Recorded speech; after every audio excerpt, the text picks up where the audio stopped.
นี่นกเป็นปีตัวเล่นนะครับเดินไปทางเข้านะครับสะพานสุขตานะครับโอ้เสียงนกเสียงธรรมชาติมากครับนี่น่าจะเป็นป่าชายเลนนะเนี่ยโอ้ลมดีแล้วครับนี่โอ้ลมตีประทัดเลยครับเนี่ยทางเข้าโอ้นกเยอะมากนะบริการครับนี่ครับโอ้โหเนี่ยไม่เป็นเขาแจกปูคือถ้าออกก็คือประกับบ้าน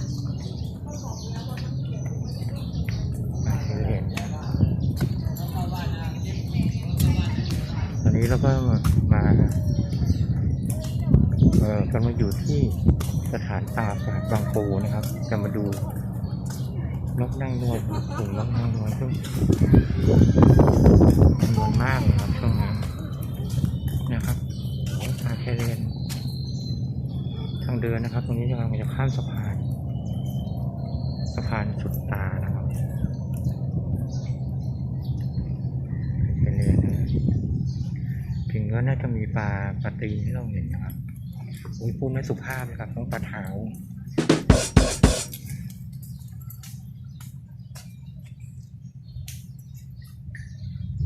สวยงามโอ้เนี่ยครับธรรมชาตินะครับเนี่ยป่าชายเลนนะครับนี่แล้วก็น่าจะมีนะปลาเท้านะครับปลาตีนต้องปลาเท้าพูดไม่เพอเลยอ่ะโอ้นั่นพูดเพราะเลยนะครับปลาคาร์ฟพูดเพราะเลยนะครับปลาคาร์ฟ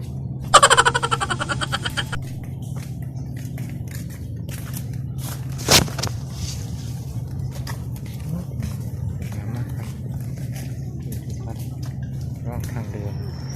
โอ้วันนี้น้ำลงนะครับแล้วลงไปเยอะครับเดี๋ยวเราจะดูพัดทางด้านนี้ครับมาจากเนี่ยครับทางเข้านะครับ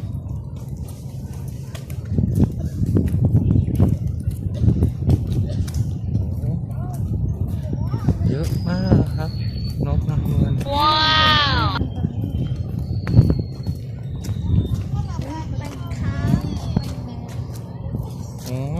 โอ้เดินไปยังไงเนี่ยตรงนี้ก็ไม่ใช่มีไหมปูเห็นยังเห็นปูยังหนูถามว่ามีปูเปล่าเนี่ยยังไงตัวน้อยต้องเท่าอ่ะใช่ร้อยไปหน่อยเนาะตัวเล็กนี่ครับเดี๋ยวนี้มันมีทางเดินเลาะไปเรื่อยนะครับป่าใส่ไว้นะลูกพี่แม่วันนี้เขาก็คือกำลังปลูกป่าขยับพื้นที่ออกมาเพื่อไปต่อเด้อให้เกิดทัศนียภาพที่สวยงามแล้วน้ำมันจะไม่ได้กินมันเยอะนะครับงามมากครับทำแนวขึ้นมาใหม่ปลูกป่าชายเลนเขื่อนกันใช้ไม้ไผ่มาปักยาวเลยนะครับปักกัน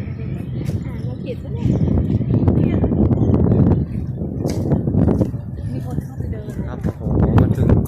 นี่ลมก็ดีมากเลยนะครับเนี่ยสุดยอดครับคนก็ไม่เยอะมากครับแต่ช่วงนี้ประมาณสัก3 กว่าแล้วพี่รับเจออะไรตัวนี้ออกไปเลยที่จำเลยนกยาที่ไหนนกนางนวลเนี่ยตัวเบลอเลย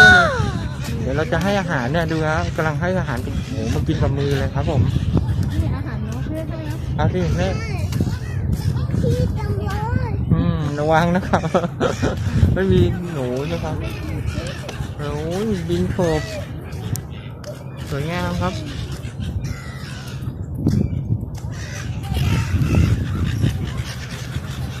ให้อาหารกับมือเลยนะครับโอ้พระเจ้าจอร์จมันยอดมากนี่นกที่เลย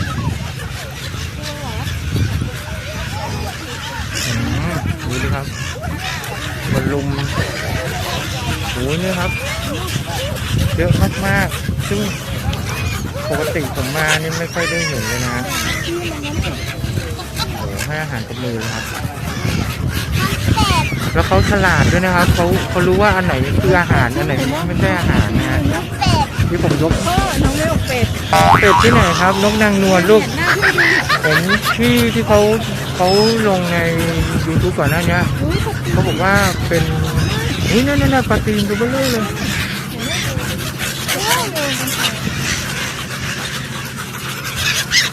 อ๋อนะครับตัวใหญ่นะครับพยายามซูมนี่ อยากไปโดนกระพง นี่นะครับเมตตี้เห็นปลาตีนไหมนั่นน่ะตัวเบลอเลยนกมันไม่กินนะโอ้ โอ้เป็นผ่านหัวหนูตาย โหเขาโถบมันนี่เลยครับนี่โอ้โหเป็นฝูงสวยงามมากครับโอ้โถบมาแบบ เดี๋ยวก่อนไม่ได้ตั้งหลักเลยฮะน่ากลัวตัวใหญ่ฮะเขาก็วิ่งโอ้โหเป็นฝูงเยอะมากครับแล้วอันนี้น้ำลงครับเขาก็ระวังแล้วเนี่ยบินวนนะครับบินโฉบมาทางด้านนี้ต้องเป็นภาพที่แบบธรรมชาติมากเขาก็ฉลาดนะครับ กินจากหนู อ้าวเหรออาหารที่ให้คือจากหมูนะครับเพื่อนี่ครับเดี๋ยวลองโยนให้เขาปุ๊บอ้าวตกไปนู่นไม่กล้านู่นไงบินไปนู่นแล้วโอ้โหนี่ไงโอ้โหนี่ครับมาตั้งหลักเอ้ยไม่รู้จะป้อนยังไงใช่นี่ปุ๊บโอ้โหนี่โยนเบตตี้โยนอย่างนี้นี่ทำให้ดูลูกดูนะนี่จุ๊บโอ้เขาไม่ให้ตกเนี่ย วันนี้ โยนออกไปลูกอย่าให้ ตะก้อเดี๋ยวนี้ นะโฉบไปแล้ว โยนไปเลย ปุ๊บนั่น โยนหาเขานี้ดิเดี๋ยวเขา ได้ลูก ตรง โยน สูงเลย ปุ๊บมันโดนป้ายอะลูก ไม่โดนยังไงหนูเนี่ยทำอย่างนี้แล้วก็ นี่หลบมามันไปชนป้ายโอ้โหนู่นนะครับรถตีวงมา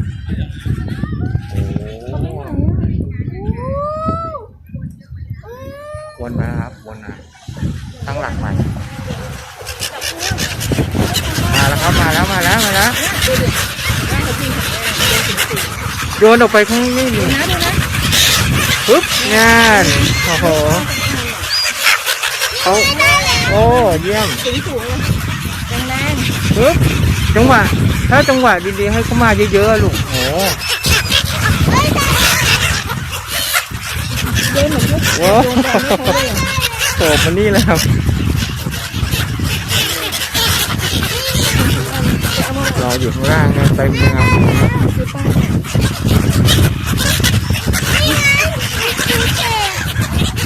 โอ้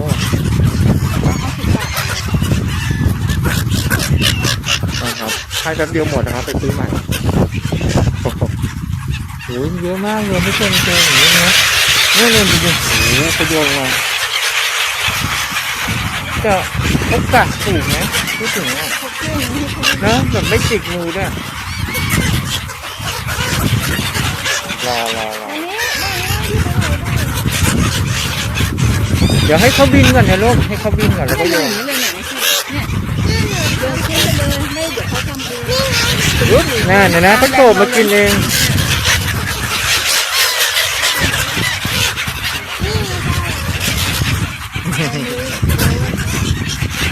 มันติดป้ายเขาระวังป้ายไงนี่เดี๋ยวมามุมนี้ก็ได้โอ้โห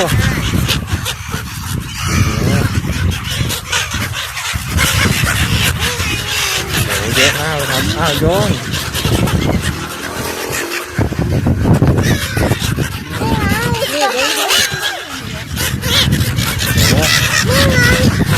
นี่ปุ๊บโอ้โห พ่อชายหนู นี่อ่ะปุ๊บโอ้โหเจ๋งแล้วตีปลาไปตรงนี้ปุ๊บโอ้โหสุดยอด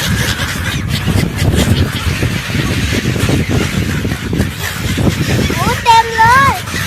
เอ มาอีกแล้วโยนเลยเนี่ยจังหวะเนี้ยเขาได้เยอะมากเลยโอ้โห โอ้ย นี่แบบเอามือจับได้เลยนะครับเนี่ย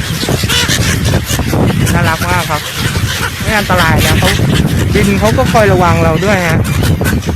จังหวะที่โยนไปก็เขาก็จะโฉบมาดินก็ไม่กล้านะรู้นะครับว่าอันไหนคืออาหารอันไหนไม่ใช่อาหาร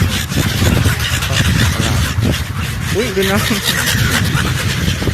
โอ้โหสุดยอดเยอะมากครับไม่เคยเจอ หมดแล้ว มาหลายครั้งก็ หม ไม่ ดแล้ว มีเยอะมากมายครับตัวนี้ครับใช่ครับครับโอ้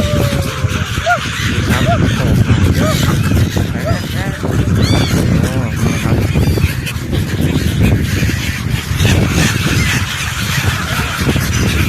สวยงามมากครับข้างล่างนี่ร้องแล้วนะร้องครับปักน้ำ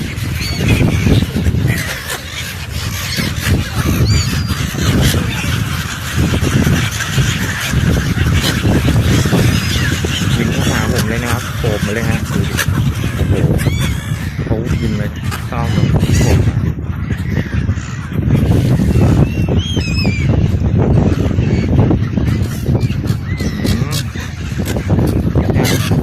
พอดีมันมีป้ายครับนกก็รู้นะครับเนี่ยก็ยืนอยู่อ้าวโอ้ให้ไป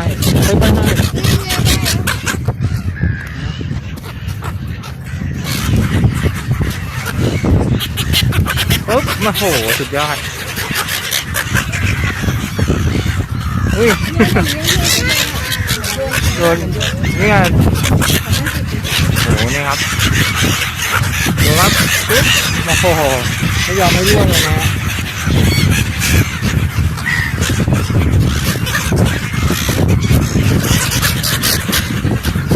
โอ้หิวเนี่ยมาเกาะอยู่3 ตัวเดี๋ยวโยนเนี่ยดีๆเขาไม่เกาะอยู่รออยู่3 ตัว นี่ไงหนู โอ้อ้าปากมัน นี่ตรงนี้2 ตัวให้มารอเลยครับไหนขอพ่อหน่อยอุ้ยโถ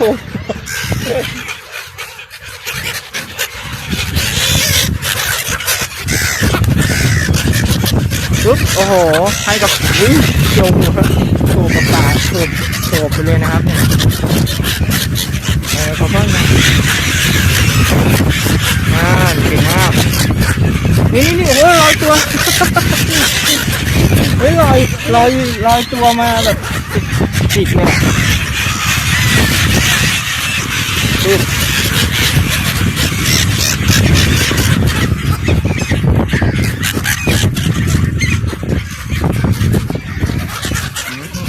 เอามือลูกให้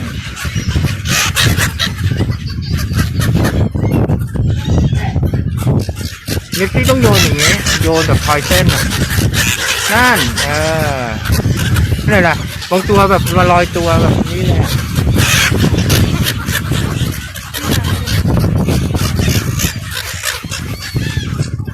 นี่พอโยนให้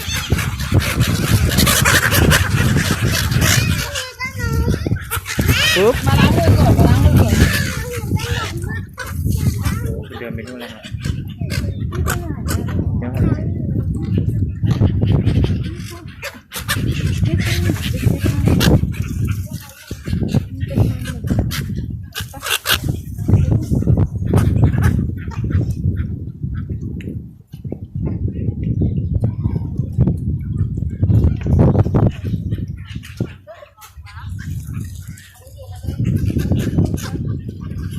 เขาลงมาพักแล้วบินโผล่มานะ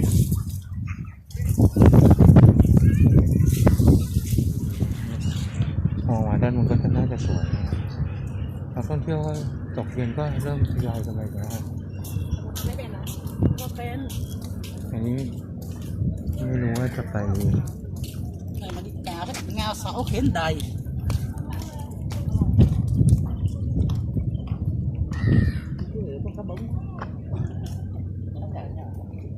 จุดนี้น่าจะนะครับทำเพิ่มขึ้นมา มีสามารถเดี๋ยวหาทางที่จะเดินเข้าไปที่ตรงทางเดินนี้ให้ได้นะอากาศน่าจะดีมากเลยหลบแดดเนี่ยแต่ไม่มีนกนางนวลนะครับบรรยากาศดีมากบรรยากาศดีมากเลยครับบรรยากาศนี้สุดยอดเลยฮะมีแดดก่อนแล้วนะครับนั้น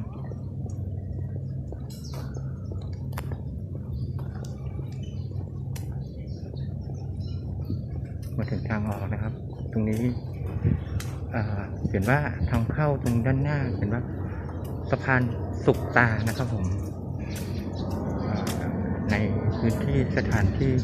ตากอากาศบางปูครับช่วงนี้ดีมีเพื่อนใน YouTube แจ้งลงไว้ว่า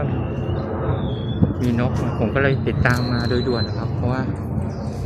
มากี่รอบไม่ได้เห็นนกมากมายขนาดนี้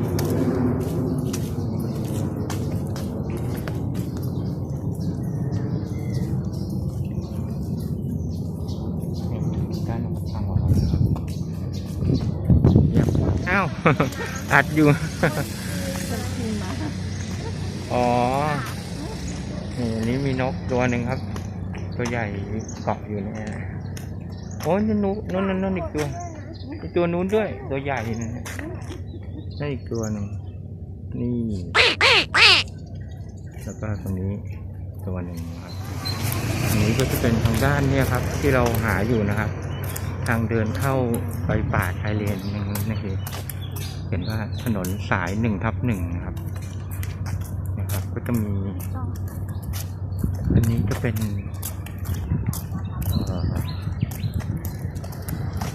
ตัวโครงการโตโยต้าปลูกป่าชายเลนนะครับ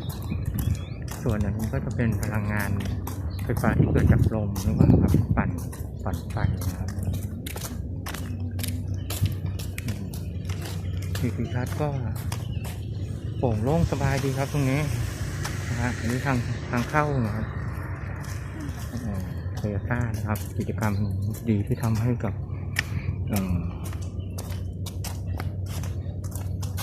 ทางที่พักตากอากาศเนี่ยครับก็มาปลูกป่าชายเลนก็จะเป็นทางเดินเข้ามา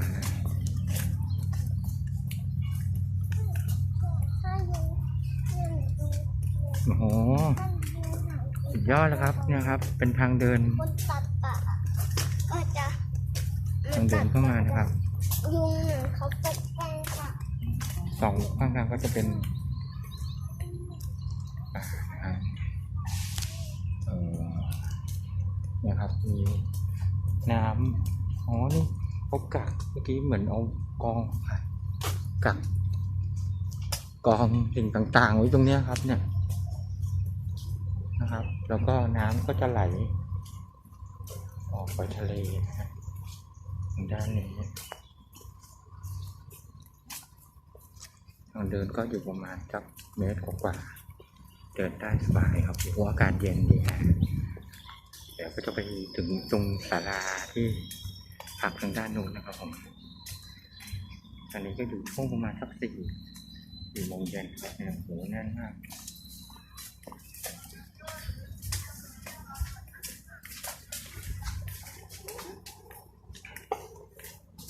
เดินมาเรื่อยๆ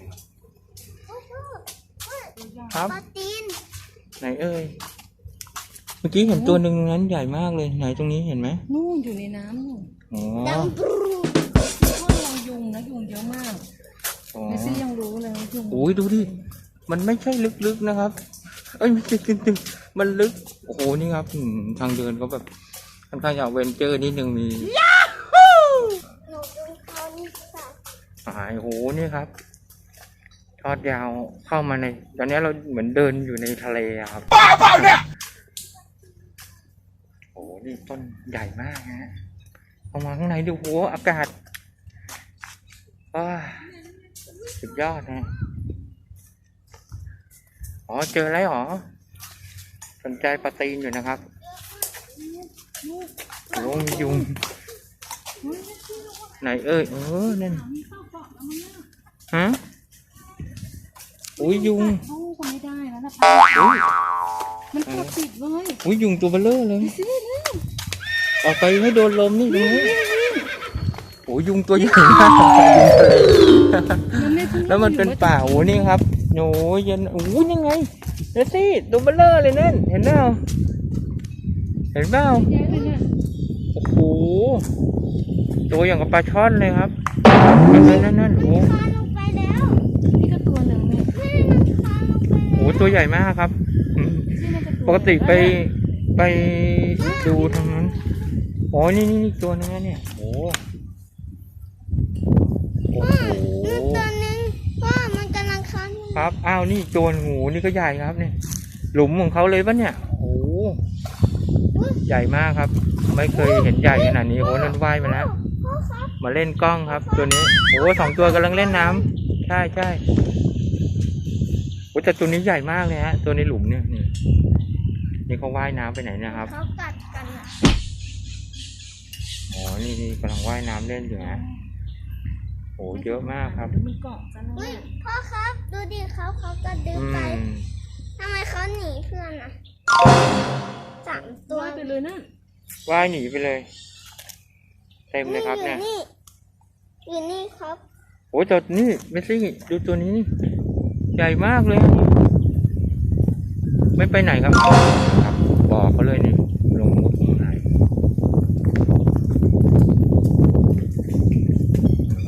โอ้โหคนน้ำด้วย พ่อดูตรงนู้นดิครับพ่อครับดูตรงนู้นพ่อครับดูตรงนู้น นี่ไงเต็มเลยมาเป็นฝูงนะฮะ อู้ วิ่งดึบ พ่อดูสิ เห็นแล้วครับ นี่ตรงนี้นี่มันเหมือนมันมาทำหลุมเอาไว้อย่างเงี้ย เหมือนกบเลยอ่ะ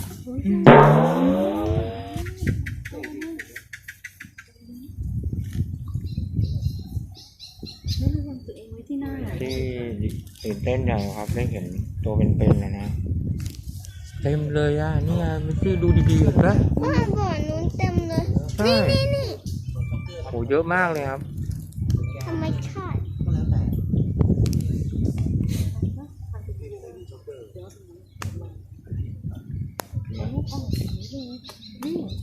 มุดหลุมก็เลยนะครับตรงนั้น ไปนู่นไม่ไปทางนี้แล้วไปทางนี้ป่ะ เอาไปนู่นเลยข้างหน้านู่นเลยปะจะถึงแล้ว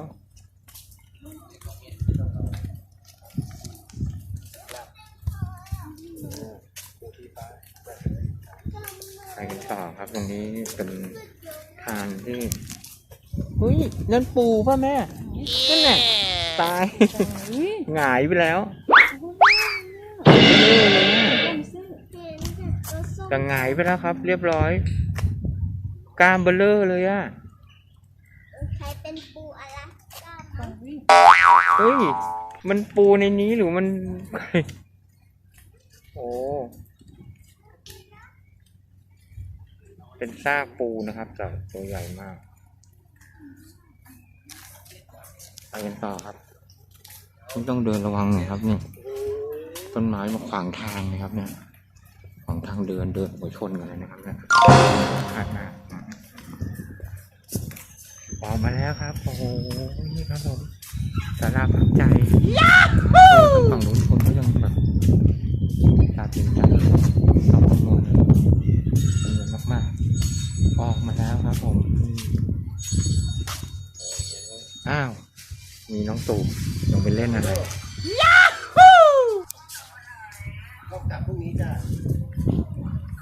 โอ้น้องตู่2 ตัวลงไปเล่นถ่ายเลนนะครับนี่คือโอ้ธรรมชาติมากเลยนี่ทำกระไดลงไปนะครับพังไปแล้วมันผุพังไปแล้วลงไม่ได้นะครับจริงๆน่าจะลงได้นะเนี่ยอันนี้ก็คือกระได อุ้ยพ่อ3 ตัวเลย นี่พังหมดแล้วครับกระไดตรงนี้ น่าจะลงไปเดินเล่นได้นะน้ำเขาก็ไหลออกมาจากทางด้านเนี้ยครับผมน้ำก็จะไหลออกมาจากฝั่งนี้ฮะทางนี้นะฮะแล้วก็ ลอดใต้สะพานนี้มาปุ๊บโอ้นี่เมสซี่นี่ใกล้ๆเลยลูกนี่เห็นเปล่า อุ้ยพ่อตัว นี่ตัวเบลเลอร์เลยนี่ตัวเบลเลอร์เลยโอ้อย่างกับปลาช่อนเลยครับตรง ปลา นี้ ตีน ใช่โอ้โห อุ้ยมีปลาตีนด้วย นี่ไงใกล้ๆนี่ไงเห็นปะตัวใหญ่เลยสองตัวเลยนะครับ อันนี้3 ตัวเลย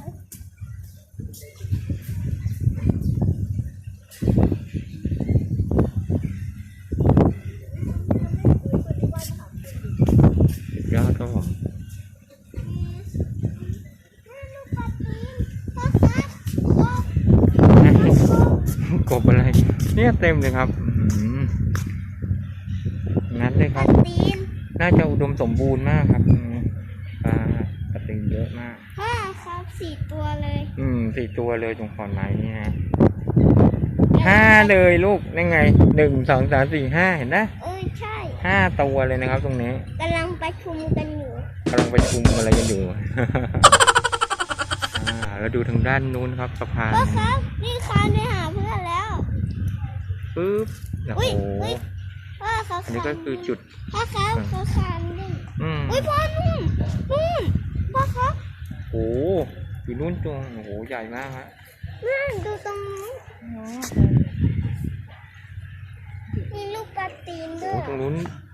นะฮะดูฝูงนกนางนวลนะครับโอ้โหเยอะมากบิน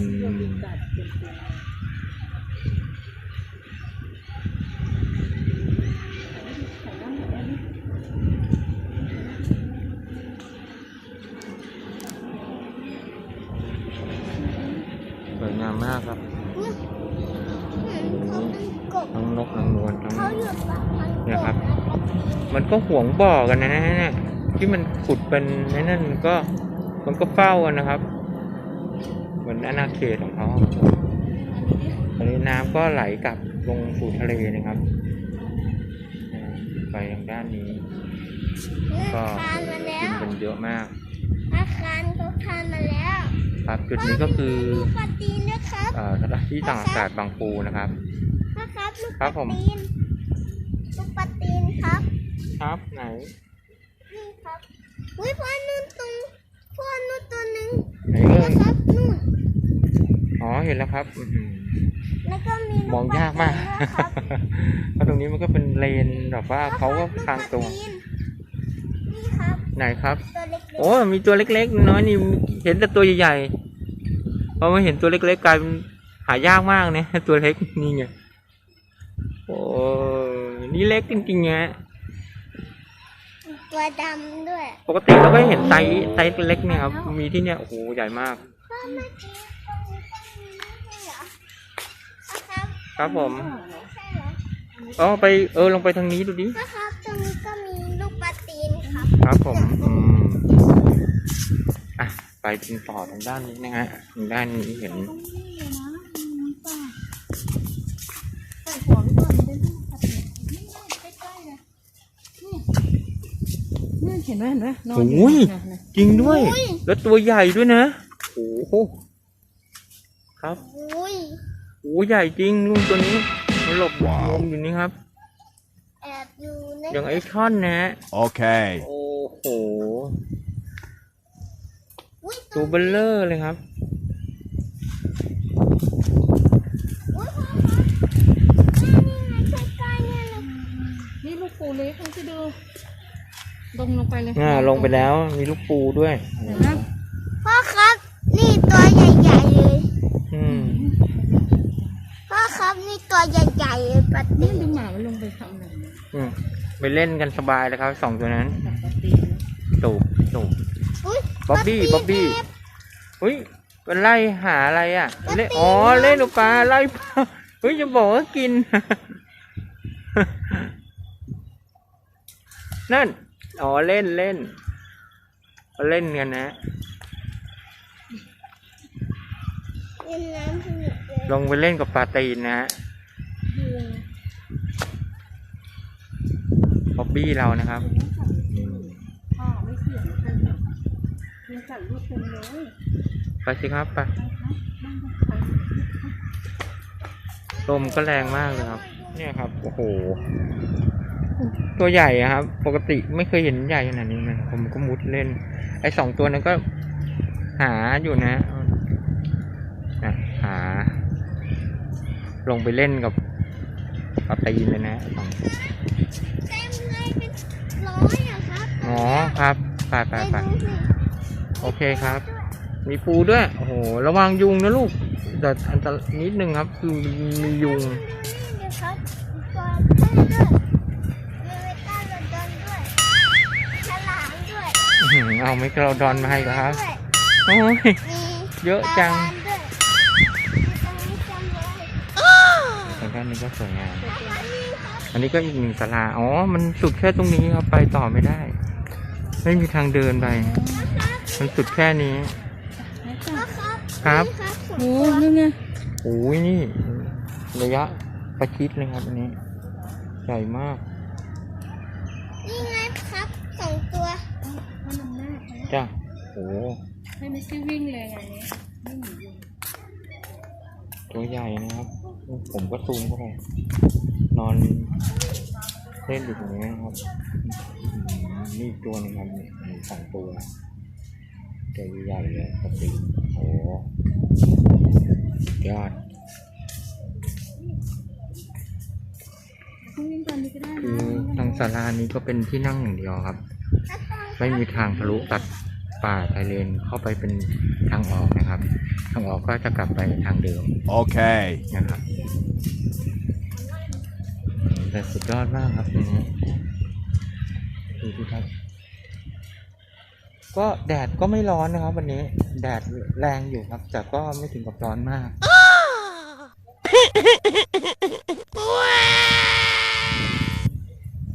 แล้วก็เดินกลับไปทางเข้าทางเดินครับ ย้อนกลับไปเขาจะมีแยกมานะครับจากทางเดินตรงกลางที่มาจากแนวน้ำที่ไหลนะครับ ก็จะมีไปทางขวาแล้วก็อันนี้ผมอยู่ทางด้านซ้ายนะครับกับทางเข้ามา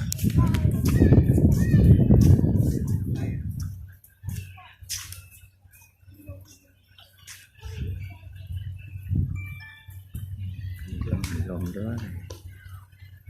นะครับ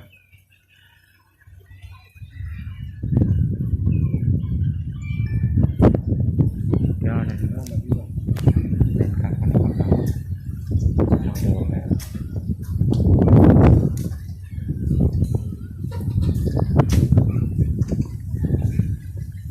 นี่นะครับโล่งนะครับในเดินลมเย็นเลยนะครับ เห็นต้นไม้ครับคิ้วด้วยลมนะครับเนี่ยลมแรงครับอากาศดีครับเนี่ยอันนี้เดินระวังนิดนึงครับต้นไม้กิ่งไม้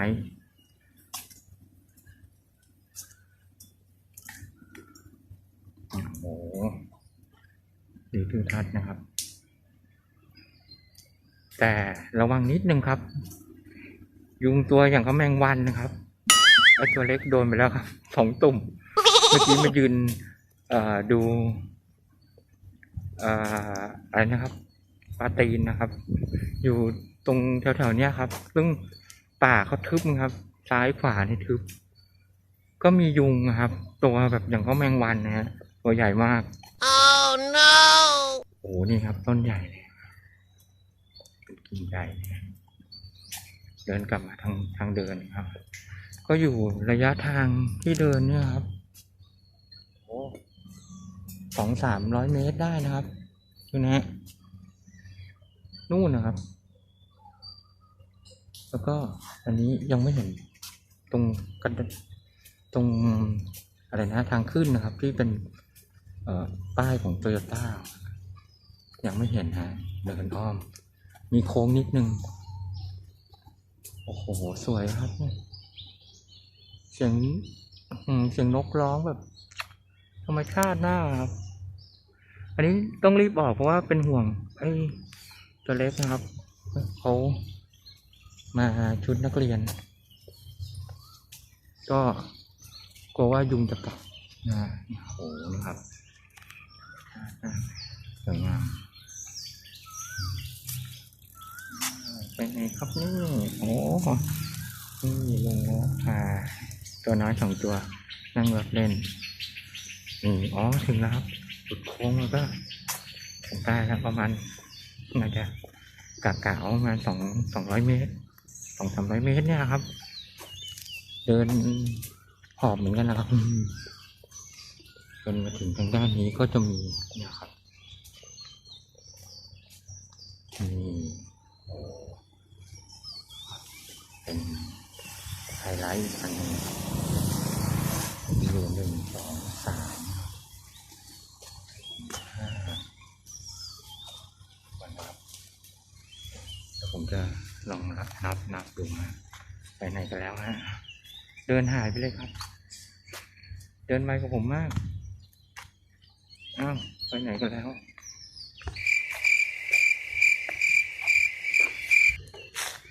1 2 3 4 5 6 7 8 9 ต้นนะครับ1 2 3 4 5 6 7 8 9นะครับทางด้านที่ผมอยู่เนี่ย2นะครับตรงผมนี่1 3 4 5 6 7 8 9นะครับก็เป็นนี่นะครับโครงการโตโยต้าปลูกป่าชายเลนครับมีพศ2548จะถึงปัจจุบันนะครับมีประโยชน์ครับป่าชายเลนมากนะครับก็คงรักษาไว้ให้อุดมสมบูรณ์นะครับต้องขอบคุณทางโตโยต้ามากครับที่มีโครงการดีๆนี้นะครับขอบคุณมากๆเลยนะครับเราก็ไปกันต่อนะครับอ้าวเขาเดินหายกันไปเลยนะครับออกแล้วนะครับวันนี้ก็เดี๋ยวอาจจะเดินทางกลับเลยตรงนี้เป็นลานเบียร์นะครับลานเบียร์มีโต๊ะแล้วก็ส่วนด้านนี้ก็จะเป็นร้านอาหารเพื่อสวัสดิการครับมาถึงเดินหายไปเลยครับสงสัยไปหาอะไรกินนะ โอเคครับก็วันนี้ก็เราอยู่ที่สถานที่ต่ออากาศบางปูครับก็ตรงนั้นจะเป็นสะพานสุขตานะครับที่จะเดินไปดูนกนางนวลอันนี้ก็จะกลับมาที่ทางจอดรถนะครับนกอินทรีขอซูมไปหาคนนี้นึงครับเท่มากนะมีข่าวนกอินทรีดังนะนกเหยี่ยวนกอินทรีนะครับนี่ก็มีตัวหนึ่งนะครับไม่ยอมไปไหนเหมือนกันเพราะว่าไปไหนไม่ได้นะครับเป็นเหมือนฟางก็ไม่ใช่นะครับเป็นปั้นขึ้นมาแล้วทำเหมือนจริงมากครับผมโอเคกลับมาถึงตรงนี้ลานจอดรถนะครับก็ขอบคุณเพื่อนๆที่ติดตามชมแล้วก็เป็นกำลังใจให้กับเราด้วยนะครับเป็นโปรคอนเทนเมอรี่ครับกดกระดิ่งเพื่อจะไม่พลาดคลิปต่อไปด้วยนะครับขอบคุณมากครับสวัสดีครับ